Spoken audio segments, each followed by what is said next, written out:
divisible by 11 rule. Divisible by 11 rule ఏంటంటే sum of alternative digits is equal to 11 or equal to 0. అంటే alternative numbers అంటే for example 1 2 3 4 5 6 ఉంటే ఇలా 1 నుంచి 3కి 3 నుంచి 5కి 2 నుంచి 4కి 4 నుంచి 6 ఇక్కడ 1 + 3 + 5 equal to 2 + 4 + 6 1 + 3 4 4 + 5 9 4 + 2 6 6 + 6 12. So it does not divisible by 11. ఇది ఖచ్చితంగా 11 చే భాగించబడదు. అదే ఆల్టర్నేటివ్ డిజిట్స్ కానీ ఇక్కడ సేమ్ వచ్చిన లేదా ఇందులో నుంచి దీన్ని తీసేస్తే 0 అయినా అంటే ఇంచుమించుగా సేమ్ రావాలి. ఇక్కడ ఏ ఆన్సర్ అయితే వస్తుందో అంటే ఫర్ ఎగ్జాంపుల్ ఇక్కడ 1 ప్లేస్లో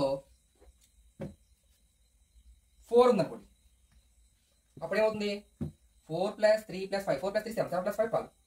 సో ఇక్కడ 12 వచ్చింది 2 + 4 6 6 + 6 12. So it is divisible by 11. అంటే ఆల్టర్నేటివ్ అంటే ఒక సంఖ్య వదిలేసి ఇంకో సంఖ్య లేదా some of odd digits and even digits అంటే సరి స్థానాలు మరియు బేసి స్థానాల మొత్తం రెండు వైపులా ఈక్వల్ గా ఉంటే అది 11 చే డివిజిబుల్ అవుతుంది.